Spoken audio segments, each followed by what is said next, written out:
Bend Around the Wind by Skylia. Chapter 38. Escape from a Car, Part 2. Things went smoothly. Almost too smoothly, so Tony was twitchy and waiting for the other shoe to drop. For something to go wrong, the way things always seem to go wrong. Loki was incredibly good at the whole deceive and infiltrate gig, and it definitely wasn't just because of the shape-shifting. When he changed a lot. The look in his eyes, his gestures, the way he spoke, all shifted along with his appearance. Juyu could be like him too if she took the time to perfect the skill of deception, because shifting her shape was not enough. Tony knew that was the reason Loki made her the sentinel and backup instead of taking her along. It worked out very well so far.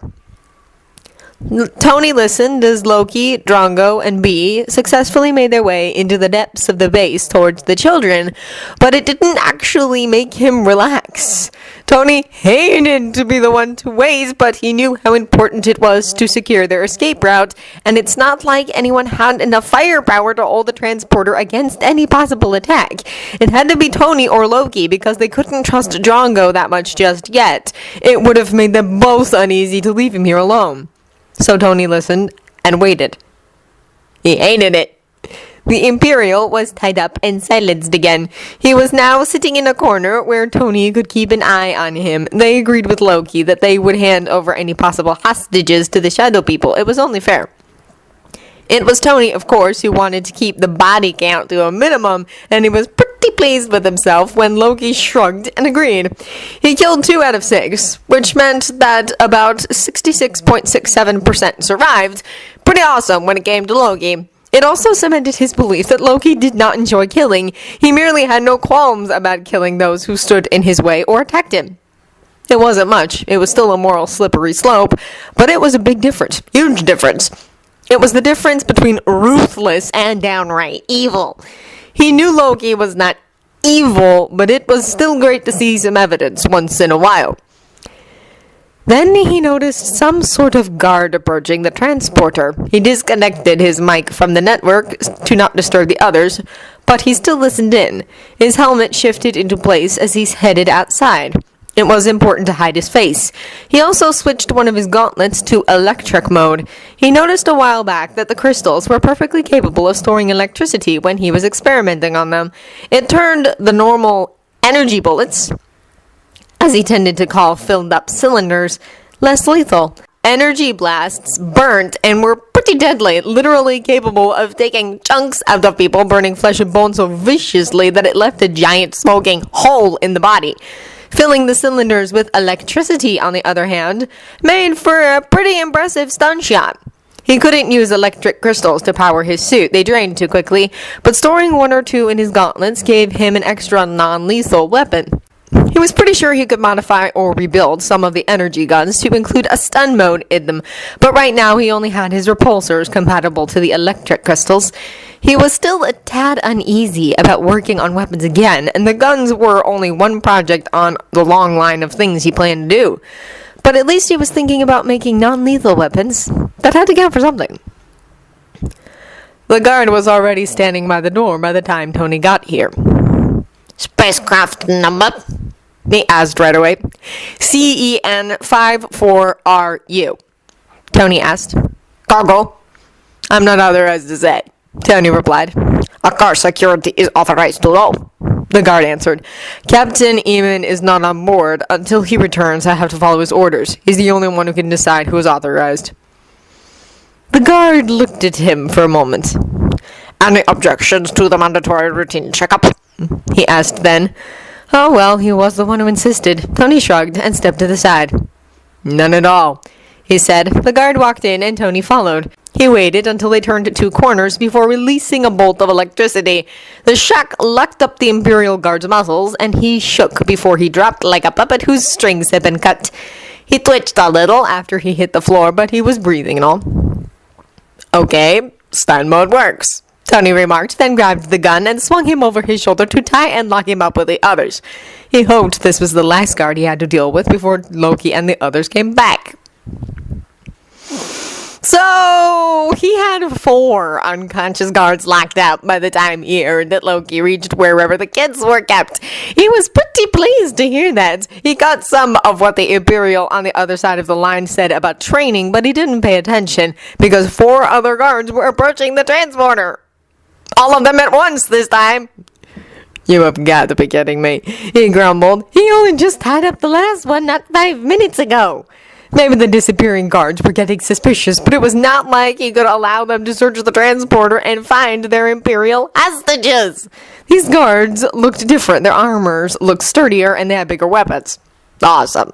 At least he still had a few stun shots left. Once those run out, he was going to start punching them in the face. We're coming, Stark, he heard Loki say that, and he connected back to reply. Just in time. He said, it looks like I'm going to have quite a situation over here very soon. He heard that Loki cursed, but his mind was already running with ideas about what to do with the guards. If the others were on their way back, then an outright fight was not so bad. He didn't know how many children they were bringing, but there had to be more than 1 or 2, and it sounded like they were running, so things were bound to turn explosive soon. There was no time left to be careful. He had to secure the transporter before the others got back. He had a feeling that the trick he used 4 times on those dumbasses wouldn't work with these guards, especially not since they looked like they were some sort of elite guards. So he switched his repulsors back to normal mode and made sure that the transporter was ready to take off before he headed towards the entrance. Moments before he turned the last corner to get outside, the sound of fighting started coming through the communication link, the sound of a lot of people fighting. Damn it. Beast on the loose, Loki commented calmly. It was a suitably fitting name for B, and apparently they were still keeping to the no real name rule. It also meant that their tiny scroll was in bloodbath mode. You better keep an eye on her, Julia warned. Just hurry back, Tony said. Then somewhere outside an alarm started blaring. He darted out from the transporter and fired with his repulsors right away, not giving a chance for the guards to open fire with their own weapons. The docking area was not too high, but there was enough space for Tony to jump up and hover in the air. It also looked like the weapons the guards carried were not guns after all, but some sort of close-range melee weapon, which was very good. He had the elements of surprise on his side, so the 4 went down easily enough, but the alarms were still blaring, so he expected more to show up. Unless they were all busy trying to stop the others. That was a likely possibility. Commander, sounded Drongo's voice. In case of an attack, they can shut down the docks. You have to make sure that the transporter is not locked in. Yeah, he should have thought of that. On it, he said. He knew already that there were individual panels by each docking station. He saw that their access code was entered to it after they landed. After he got down next to the interface, it didn't take long to see that it was unresponsive. Central lockdown, he announced. We're getting close. Can you fix it? Loki asked. His breath was quick and there were slight glitches in his voice. He was fighting. I tested 1 prototype today, no reason not to test another, he answered. Having only a limited amount of time and the constant possibility of being attacked any moment were not exactly the most ideal circumstances to test how well he could hack with his D&I enhanced brain. At least he functioned very well under pressure. He tried to tune out the sound of fighting coming from the earpiece to focus. He set up the mental image of an hourglass to activate this function of the D&I because reasons. It was fitting. He felt it the moment he was out of the comfortable safety of his suit's inner system. The technology here was crude and not nearly as advanced as the one on the ship. It was sharp and too bright and a little bit like having to walk through a sandstorm. Definitely uncomfortable, but he was in. He knew he was in. He knew he entered a different system. It felt strange. It was hard to navigate because it was so different from the Iron Mage's system or his HUD. But he would have to make do. He didn't need to open all docks, only their own. He didn't know how hard it was going to be, but he knew how computer programs worked. It didn't matter what type they were, some basic rules always applied. He did have to search for a little while. Then there it was, the transporter. He knew the ID, he knew the access code, so he definitely found the right one. Releasing it from the lockdown was like opening a lock, not even a complicated lock. The technology here was seriously substandard, even compared to Earth. Then he thought about possible pursuers and had the mental image of battleships on their tail and started breaking the locks on the other docking stations. Heck, he started doing damage in everything he could find. He knew how viruses worked and how some little error could do a lot of damage. He sure didn't want anyone to leave these docks for at least a couple of hours, hopefully more. He felt like a bull in a china shop the way he trashed the system on his way out. He drew back the moment he was done, and you could immediately feel the start of a headache. He hoped this was going to be more pleasant once he perfected the technology. He shouldn't have to use tech that was still in beta testing phase, but needs must. He barely shook the slight dizziness off when he felt someone was standing behind him, and he spun around, repulsors charging up right away. Only to find himself face to face with Loki. The god stayed motionless for a moment. "You didn't hear me?" he asked. Tony let out a breath and made the faceplate of his helmet open while he lowered his arms. "Sorry, hacking," he explained. "Where are the others?" he asked, and Loki gestured with his head behind himself. It looked like Drongo was barricading a gate with the help of some similarly gray but smaller and less bulky other shadows. "Can we take off?" Loki asked. "Yeah, get everyone inside." Tony nodded. "Get into the transporter, all of you!" Loki yelled. "That's a lot of kids," Tony remarked as the relatively smaller kids all started running and dashing into the vehicle.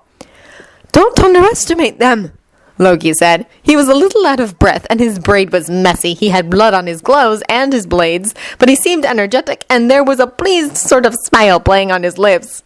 He was impressed, Tony could tell. "Get back to the control room," Loki said then. "We need to keep the gates closed as long as possible." "Got it," Tony said, and didn't waste any time racing back into the transporter. He had to dodge a few kids while running, but they easily got out of his way. "I'm ready to go. Just give me the word," he said. Is everyone inside? Drongo asked then.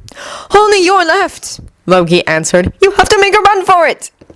Tony heard a large crash, and he assumed that Drongo let go of the gate and started running to the transporter. Tony was wrung tight, ready to go the second he could. "Now!" Loki yelled, and Tony closed up everything and was moving out of the dock a second later. "Sentinel, is the orbit clear?" he asked.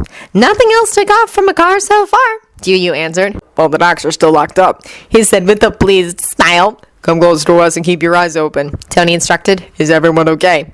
"We are," Loki answered. "Head towards the meeting place. We'll be in the control room in a minute." "Already on course," Tony answered. It would only take a few minutes to get far enough from the moon to speed up. "Why are there more Imperials here than before?" Loki asked suddenly, and Tony had to chuckle. "They were sniffing. I did what I had to do. I hope you find my hostage-taking skills attractive." "Very!" Loki said, now standing in the same room. "I sent the younglings to the back," Drongo announced as he entered the room. Little Bee trailed behind him. She was even bloodier than Loki, not surprising. The fact that she was trailing Drongo instead of Loki was slightly strange, though. "Told them to hold on to something and wait." "Good, it shouldn't take too long to get to the landing point," Tony told him. "I hope that tribe is still there." "Most definitely," Drongo answered. Commander?" They heard Juyu's voice as they approached Sakar. "Someone's getting closer." "How many?" Loki asked before Tony could get a word out. "Just one," Juyu replied, and as soon as the words were out of her mouth, Tony saw that whoever it was, they tried to make contact. "Are we going to take the call?" he asked. The transporter didn't really have good scanners, so we knew nothing of the spacecraft. "How big is it, Sentinel?" "Smaller than the Drake," she replied. "Huh." Tony was surprised. "Accept the call," Drongo said. Loki nodded, and Tony opened up the channel. "Yes?" "Speak who you are," said the stern female voice on the other end. "Kaera?" Drongo asked in apparent surprise. "Drongo?" asked the woman in Baton. "I should have known it was you." "How did you get here so fast?" Drongo asked. "I have ears in all places," she answered. "We thought you dead." I almost was," he answered. "What happened?" "It's a great loss," she spoke then. "There were many great losses, not just my tribe." "Oh no," Gaera said. "If you knew, how can it be?" "Let us talk about this once we land," she interrupted. "Are you heading to the Cold Valley tribe?" "Yes." "I'll let them know and I'll meet you there," she said. "I'll keep the orbit clear." With that, the channel closed. "It's leaving," Juyu reported. "Who was that?" Tony asked. "A friend," Drongo said. "A very good friend." trustworthy? Loki asked. She is an old strong. Drongo said. She would want the children safe.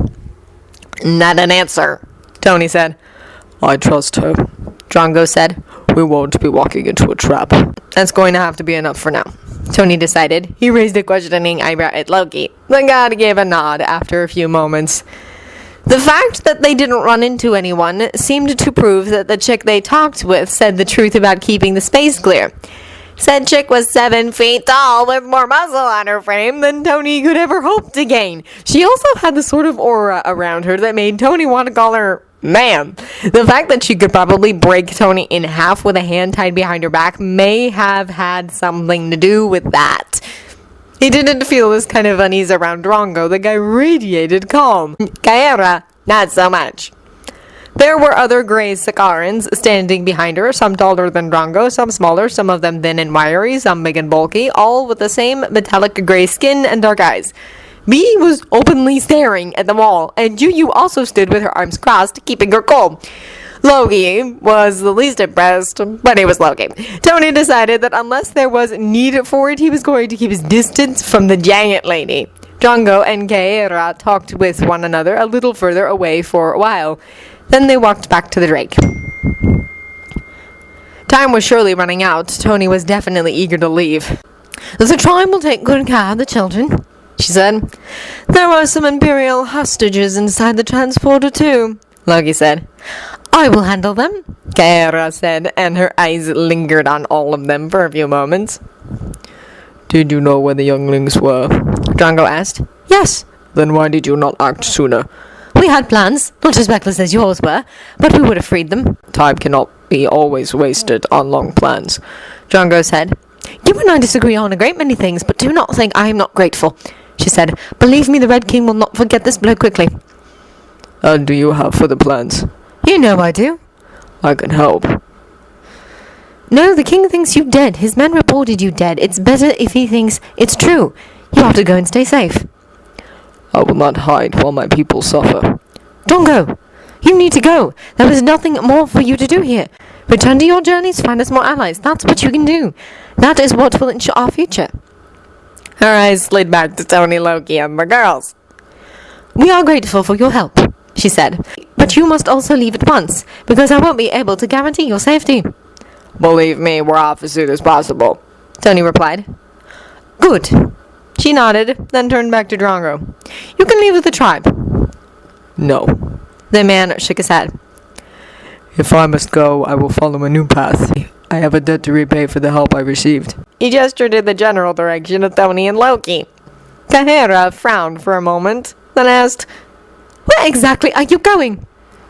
Silver Galaxy, Loki told her. Tony was a bit surprised by the honest answer, but it was vague enough to be safe. That is very good. It is neither too far nor too close, she said. We do need more allies there. Go and repay your debt. Do what you always do and stay in the Silver Galaxy, she told Drongo. Once the king is dead, you can come home. I trust you that you will protect our people, Drongo said. I will, I swear. She nodded. Go now. Wander far and wander long. Drongo smiled and stepped forward, embracing her tightly. But never forget to wander home, he said in return. Take care, Drongo. We'll meet again, the man said, stepping back. Tony was pretty sure that this was their cue to finally leave. The children and the transporter were with the tribe. Drongo had his conversation, and indeed, Kaera already turned her back and walked away. She sounded so sure that the king would die, Loki remarked. Oh, if she said so, he will, Drongo said. Why? Juyu asked. Because she's the king's bodyguard, the giant answered. Loki actually snorted, and yeah, that sounded like a solid death sentence somewhere in the future. So you're coming with us, big man? Tony answered. If you'll have me, Commander, he answered. I did say that I would be in your debt if you helped me and the younglings, and I intend to keep my word. Loki? Yes, he can stay, the god answered. Girls? Tony asked. Oh, we get a vote now? Juyu asked. Just a little one, Tony told her. Juyu shrugged. He nodded. We should go, Loki said as he headed inside the drake. Yeah, welcome and all that, Tony said. Drongo just nodded in that entirely serene way of his. It was probably a good idea to have someone less chaotic and explosive around. He also kind of knew what Loki saw in the guy. B also really did seem to like him. Things were bound to get interesting on the ship, and Tony was sort of looking forward to it, which was definitely a new feeling.